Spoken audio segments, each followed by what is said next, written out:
জানো তো, আমার জীবনটা কিন্তু একদমই সম্পূর্ণই আলাদা। কারণ আর পাঁচটা বইয়ের মতো আমার জীবনটা কিন্তু একদমই নয়।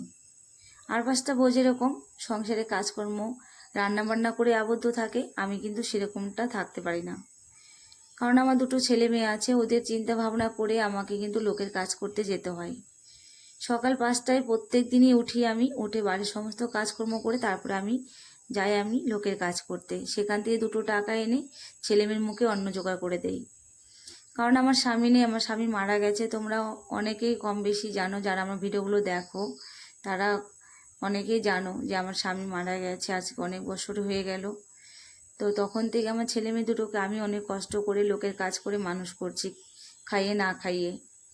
মানে কি বলবো, আমাদের খুবই কষ্ট, মানে খুবই কষ্ট করে আমরা দিনগুলো পার করি। আর আমার ছেলে মেয়ে দুটো অনেক কষ্ট করে মানুষ হচ্ছে খেয়ে না খেয়ে।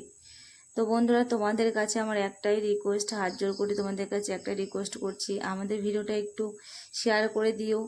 আর আমাদের ভিডিওটাকে বেশি করে ফলো সাবস্ক্রাইবার করে দিও। তোমাদের কাছে আমি এই চাওয়াটাই চাই, আর কিছু চাই না তোমাদের কাছে, যাতে এখান থেকে কিছু করে আমার ছেলে মেয়ে দুটোকে খাইয়ে আমি মানুষ করতে পারি।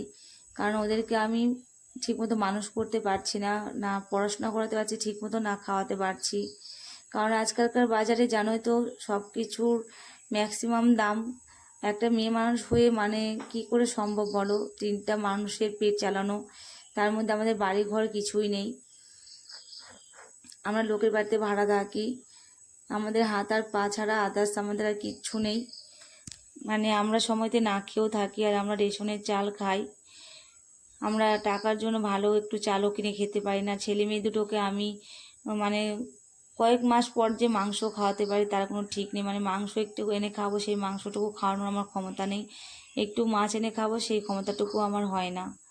আমাদের নুন ভাত, শাক ভাত, সিদ্ধ ভাত এগুলো খেয়ে দিনটা পার করতে হয়।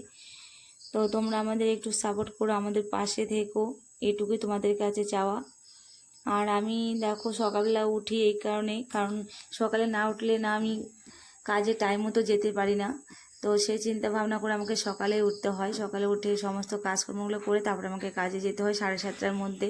আর সকালে উঠে আমি একটু রান্না করে তারপরে কাজে যাই, কারণ মেয়ে স্কুলে যাই। সেই জন্য সকালবেলা করে আমাকে একটু রান্না করে যেতে হয়, সেটা সিদ্ধ ভাতই হোক বা শাক ভাতই হোক বা নুন ভাতই হোক, যাই করবো না কেন সকালবেলা একটু করে যাই।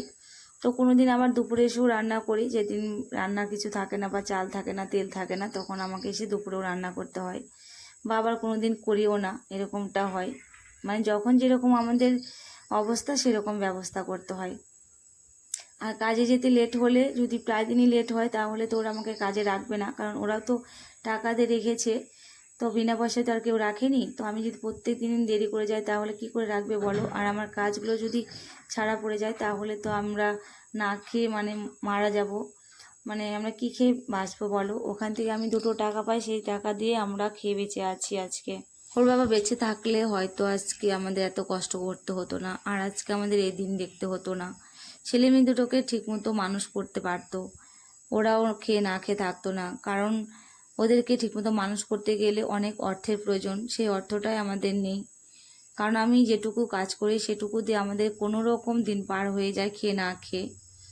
আর আমি কি করে ছেলে মেয়েকে মানুষ করব বলো? আজকালকার দিনে যে জিনিসের দাম বুঝতেই পারছো, একটা মেয়ে মানুষ হয়ে একটা সংসার চালানো খুবই টাফ ব্যাপার। একটা ছেলে মানুষই যেখানে হিমশিম খেয়ে যায়। ওর বাবা থাকলে হয়তো আজকে আমাকে লোকের বাড়িতে কাজও করতে যেতে হতো না। ওর বাবা নেই দেখে আজকে ছেলে মেয়ের দায়িত্বটা আমাকে নিতে হয়েছে। আর